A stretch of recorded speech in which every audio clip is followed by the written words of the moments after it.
Hagerty et le magazine V8 Passion sont fiers de vous présenter Passion Auto Rétro.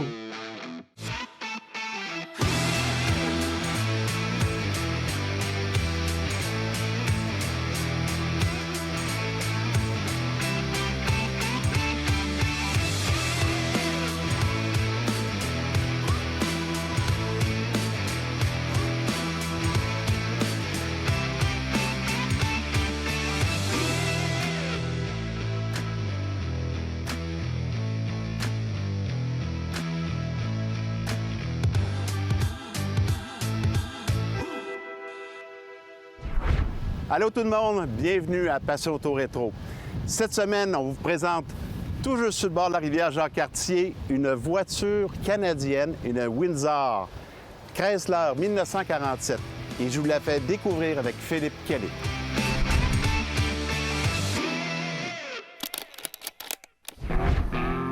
Après la Seconde Guerre mondiale, la majorité des manufacturiers ont repris la production avec leur modèle de 1942, avec quelques retouches esthétiques. Pour la Chrysler, la différence notable se situait au niveau des ailes avant, qui se terminaient dans les portières et le prix augmentait à chaque année. L'intérieur était semblable au modèle des années précédentes, mais avec quelques commandes et indicateurs repositionnés.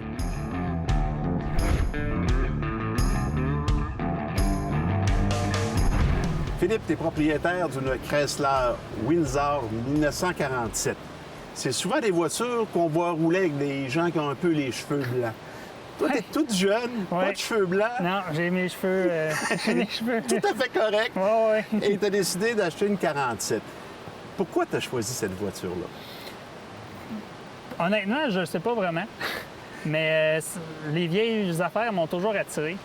Puis depuis que je suis tout petit, j'entends souvent mes tantes me dire dans le temps, puis genre avec la famille, puis ils m'ont montré aussi des photos. Puis dans certaines photos, il y a des vieilles voitures. Des voitures un peu dans ces années-là. Oui. Puis mon arrière-grand-père, lui, il avait un Chrysler Royal 39 qui ressemble beaucoup à ça.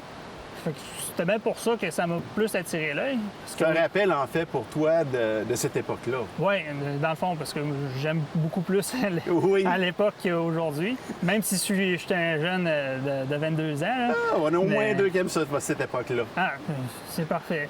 Parce qu'il n'y en a plus beaucoup de mon âge là, qui aiment ça, du vieux comme ça. Là.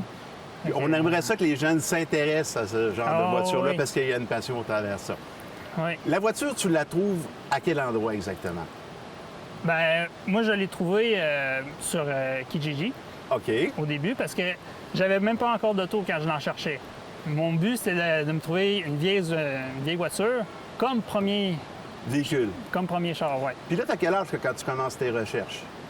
17-18 ans. Alors, OK. Je viens d'avoir mon permis. Là, je me cherche de quoi pas trop cher, mais en même temps qu'il y a de l'allure.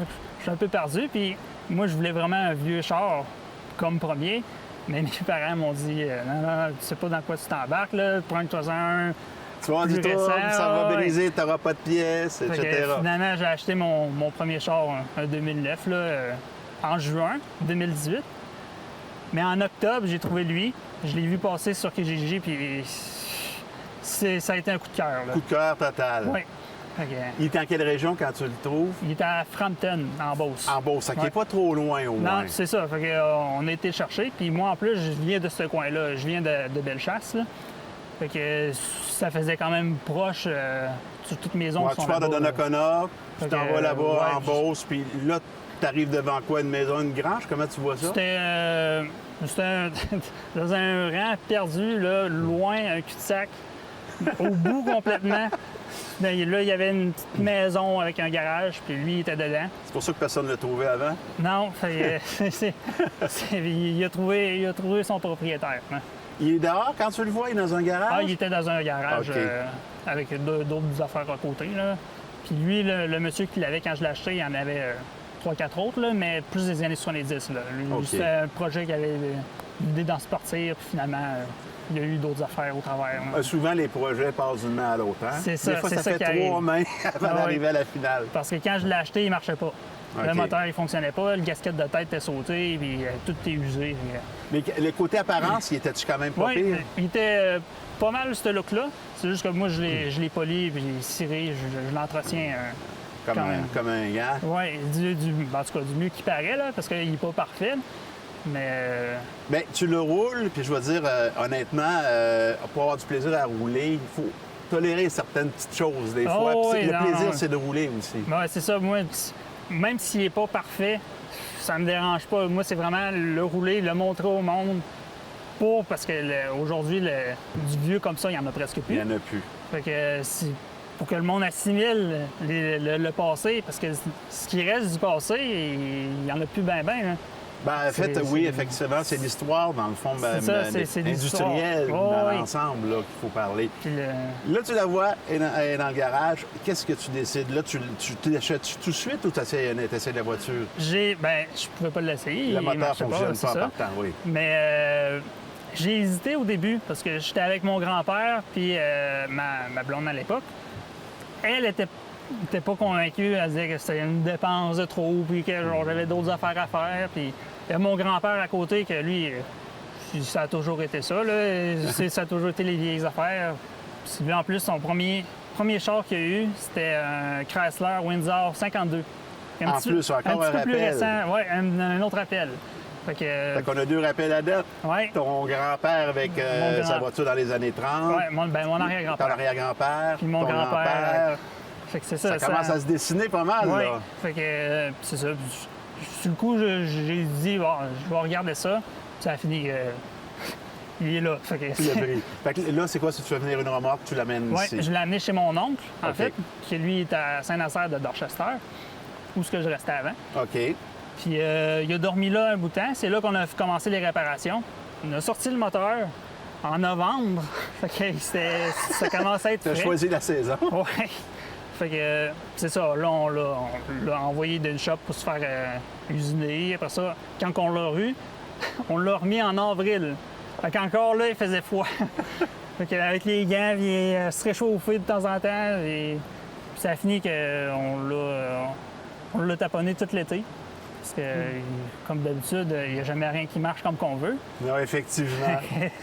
Puis, on va se retrouver un petit peu plus tard. On va parler de ton expérience avec la transmission Fluid Drive que tu as Ouais. travaillé toi-même. Oui, parce qu'au début, elle ne shiftait pas, elle n'embrayait pas en grande vitesse. Elle restait en petite.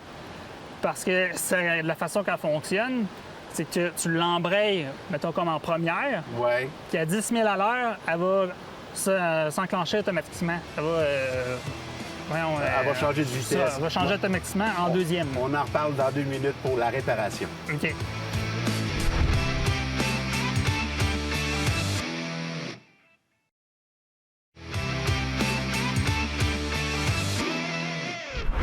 Cette semaine, à le volet Mario Lacroix, mais on va parler du Vetmobile. Ça, c'est un véhicule qui sort vraiment de l'ordinaire, Mario. Oui, effectivement. Alors là, on est vraiment dans quelque chose de spécial parce que c'est peut-être ce qui a donné naissance à l'ancêtre de la chaise à mobilité réduite, ce qu'on appelle le quadriporteur. Là. Oui. Bon, les vétérans de guerre après la Deuxième Guerre mondiale, plusieurs sont revenus blessés physiquement, mais blessés aussi mentalement. Ouais.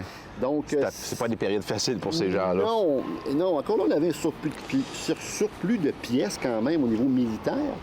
Et ce monsieur-là, Edward Atkin, de la Californie, a pensé créer, lui, un véhicule 4 roues qui fonctionnait en mode hybride, donc en 49. Là. Hybride, électrique et gaz. Et essence, exactement. OK. En mode essence, on est à 35 000 à l'heure et en mode hybride, on est à 5 km/h. On n'a pas réinventé la roue.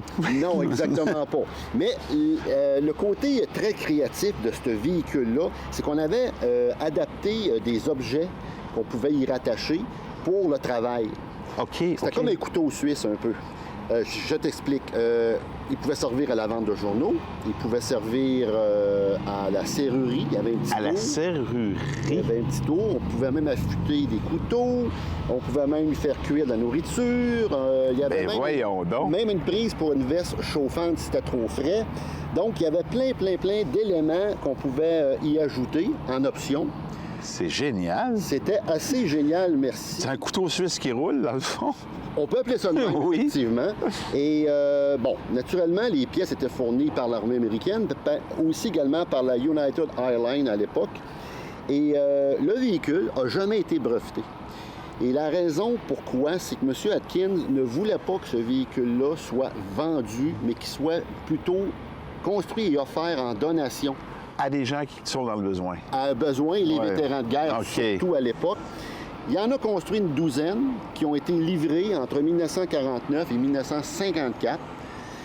Mais encore là, on n'a jamais retrouvé ces véhicules-là. Et à ma connaissance, à part les photos, là, il n'existe rien sur le marché qu'on pourrait retrouver, une épave ou autre. Si on résume, le premier véhicule pour les personnes à mobilité réduite, ben, c'était un véhicule multifonctionnel, dans le fond hybride. Exactement.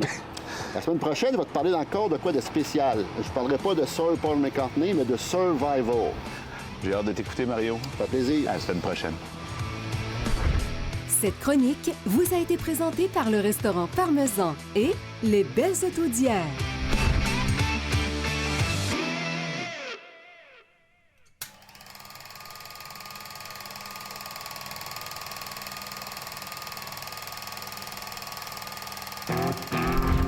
Le 12 février 1947, Christian Dior présente sa toute nouvelle création, le New Look, qui fera fureur pendant plusieurs décennies. Les épaules arrondies, la taille cintrée et la jupe ample célèbrent l'ultra-féminité qui donne une nouvelle perspective sur la mode féminine. Le 24 novembre, en Pologne, c'est le procès de 40 membres du personnel du camp de concentration d'Auschwitz. Après un mois de témoignages troublants, les juges condamnent 23 personnes à mort et 16 personnes à des peines d'emprisonnement, alors qu'une seule personne est acquittée. 1947 est aussi marqué par le début progressif de la guerre froide qui touche principalement les États-Unis et l'URSS. Elle a de fortes répercussions sur l'économie et la politique mondiale, mais elle est surtout caractérisée par une course aux armements nucléaires. La guerre froide prend fin en 1989 lors de la chute des régimes communistes en Europe.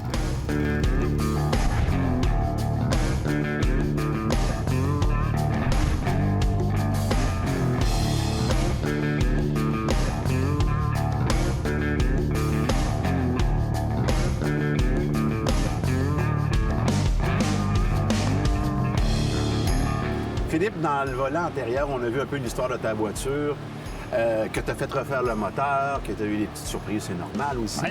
Mais tu n'es pas un mécanicien qui t'a exploré la fameuse transmission fluid drive qu'il y a dans le véhicule.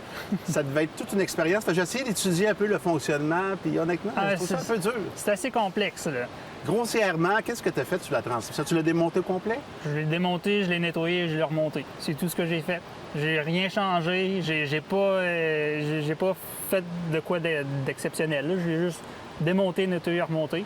Puis ça a fini que là, a fonctionné. Elle fonctionnait Fait que correctement. J'ai aucune idée de ce que j'ai fait, mais OK, ça a marché. OK. C'est là qui est comme la surprise, admettons. Là. Ça, c'est la chance du débutant, ça. Ça doit être ça, parce que j'ai compris le fonctionnement.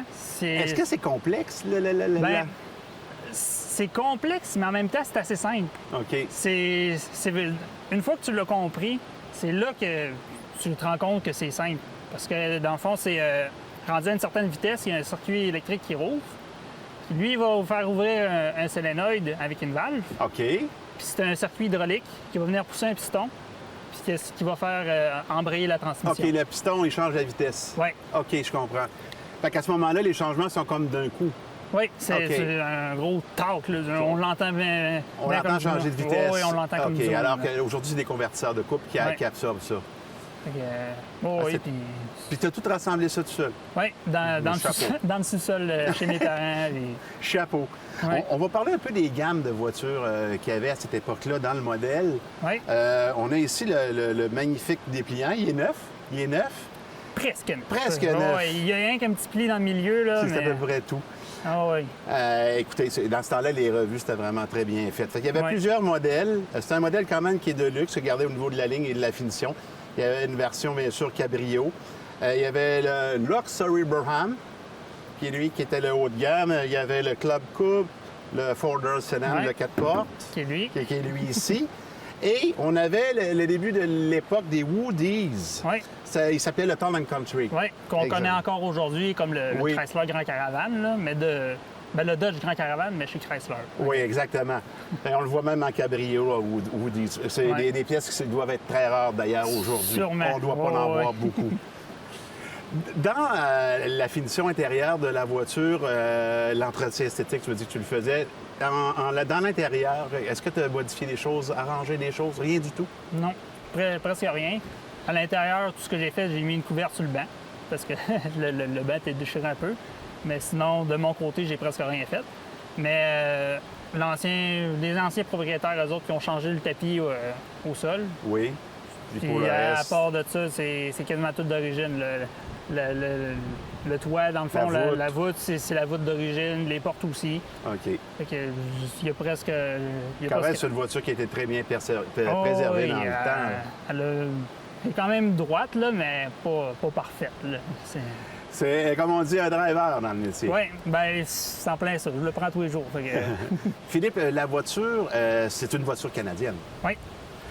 Construit à Windsor, en à Ontario. Windsor. Ouais. Qu'est-ce qui distingue le modèle canadien du modèle américain?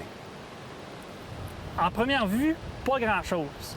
Mais c'est dans les détails qu'on commence à voir des différences. Parce que j'ai une poignée de porte qui était défectueuse, puis je pensais la changer. Puis j'ai un ami, mon Darnell, admettons, Ouais. dans Christine, là, parce que celui avait une poignée de ce modèle-là, mais elle n'est pas identique. La moulure de porte n'est pas C'est pas pareille. pareil. Le côté américain, ils sont plus ronds, puis les Canadiens, ils sont plus comme en triangle, là, mettons. Fait que ça affitait pas avec le poignée. reste. C'est ça. Fait que c'est tous des petits détails comme ça. Est-ce que tu en vois d'autres, là, à part le- Jusqu'à date, je n'ai pas vu d'autres. OK, il y a deux, il y a C'est deux le détails. là. seul que j'ai vu, mais je le sais qu'il y en a d'autres. C'est juste que, mais que je tombe dessus, Tu vas c'est voir là que je vais à ce savoir. moment-là. Ouais, ouais. Finition intérieure, tabarouette de belle finition, là, Ouais. à la Chrysler de l'époque. Ouais. Les tissus, tout ça, l'agencement, tout est beau. C'est une voiture quand même de luxe, beaucoup d'espace, grand confort à l'arrière. Oh oui, bien, dans la gamme chez Mopar, c'était comme quasiment dans le top. Oui. Fait que, il y a certains accessoires qui venaient d'origine, comme mettons le radio, que tu pouvais l'avoir sans radio ou avec. Une option radio AM, d'ailleurs. Oui, AM, qui fonctionne, mais ne fonctionne plus. Fait que Est-ce qu'il est à lampe, j'imagine? Oui, Il à est à lampe. Fait que, il fonctionne, mais je pogne aucun poste. Là. CHRC n'existe plus. C'était Ah, le dernier. Malheureusement. Mais ça, à part de ça, il y a une petite chaufferette que tu peux mettre en dessous du banc qui s'offrait à l'époque. Là. Oui. Fait que, mais à part de ça, c'est des petits détails. Là, du Il y a aftermarket. quand même des beaux éléments de confort à l'arrière. Il y a ce qu'il nous faut pour pouvoir s'asseoir Oui. confortablement. La banquette est très haute, beaucoup d'espace. Oui, elle ressort, fait qu'il y a un gros divan. Un gros divan de maison. Puis en plus, mais dans ce temps-là, on pensait au repose-pied. Oui, On avait un repose-pied aussi. Fait que c'est quand même une voiture quand même de haut de gamme pour l'époque. J'imagine qu'il offrait beaucoup de confort sur la route. ah ouais, on s'en va, on pogne un nid de poule, puis poup, c'est tout doux, là, c'est incroyable. Là. Ça se compare pas pantoute. Là.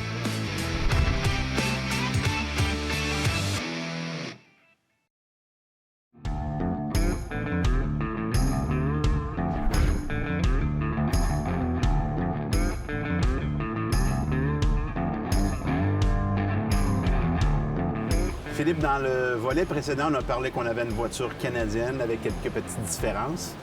Maintenant, on va parler un peu de ta vie de tous les jours avec la voiture. OK, tu as acheté ça pour avoir du plaisir, la rouler.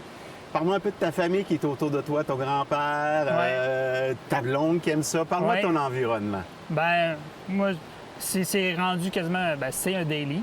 Que je le prends tous les jours. Je vais souvent dans le Vieux-Québec avec. Je vais faire des commissions à gauche puis à droite. Là, on se promène le dimanche avec ma blonde. Puis... Prendre une canne glacée en Ouais, auto. on en prend souvent. On en prend souvent sur la crème glacée. Sa route 2, Ouais, peut-être. Ouais.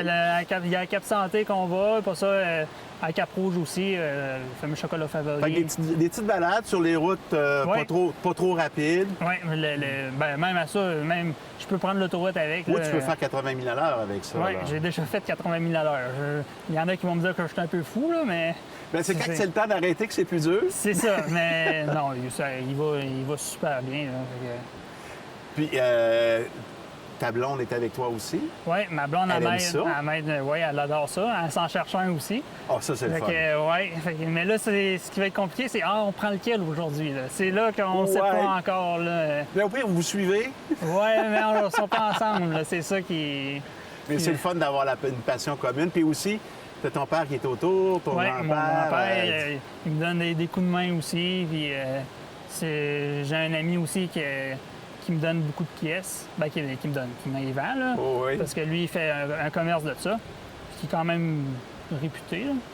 Mais c'est ça, j'ai de l'aide à tour de bras. Puis j'ai un collègue aussi à la job qui m'aide avec la mécanique. Quand j'ai des questions, je l'appelle. C'est le fun d'avoir un bon entourage. Ah, Dans le oui, fond, c'est un projet familial et d'amis Oui, c'est ça. qui font le résultat qu'on voit aujourd'hui. C'est ça. Il y a un résultat C'est vraiment qui se super. promène super bien. Je te félicite. Moi, j'invite aussi les jeunes, autant que possible.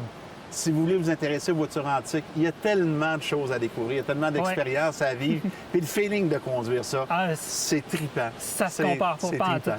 C'est... En terminant, tu as un petit secret.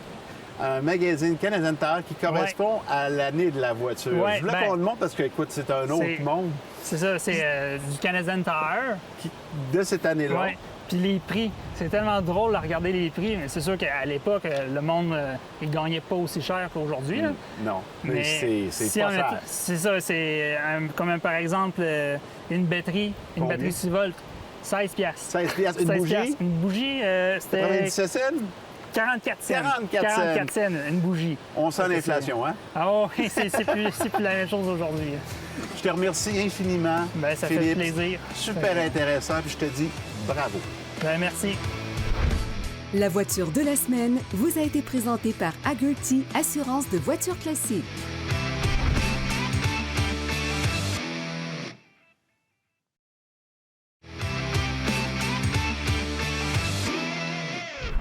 Cette semaine à Passion Auto Rétro, on parle de différentiel, d'huile à différentiel et on va s'adresser à un expert, Marc d'Hypertech. Hey, salut Eric, ça va? Ça va bien, toi? Super. Un différentiel, pièce importante qui permet à l'énergie du moteur qui passe par la transmission d'aller aux roues.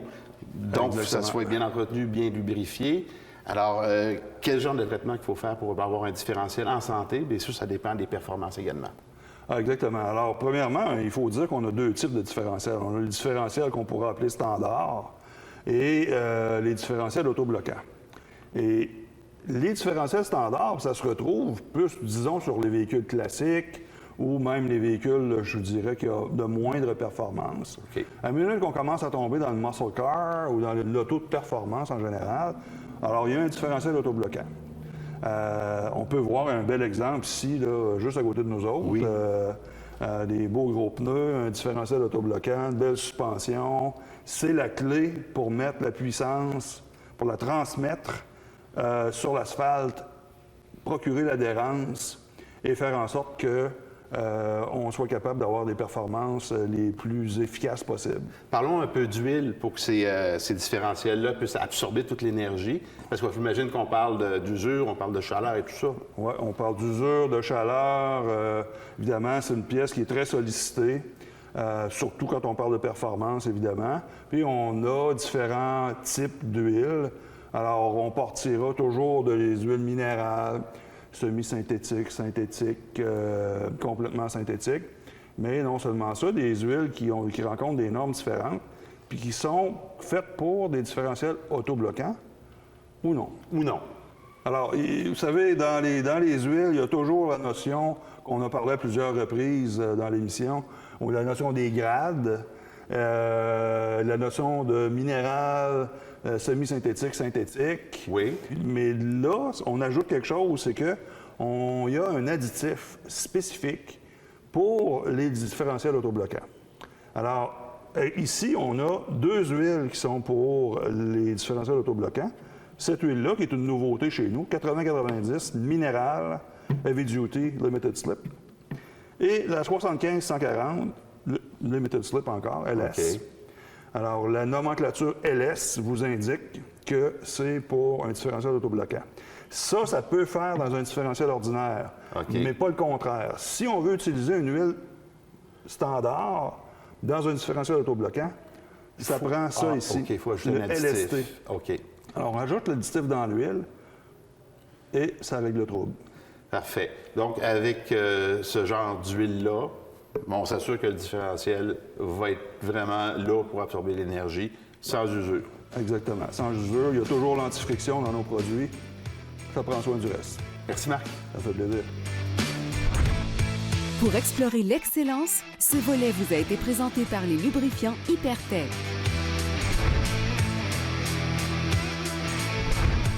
C'était Éric Fortier, mais j'espère que vous avez apprécié notre émission cette semaine. Je vous donne un rendez-vous la semaine prochaine pour une autre émission, Passion Auto Rétro. Passion Auto Rétro vous a été présenté par le magazine V8 Passion et les belles autos d'hier.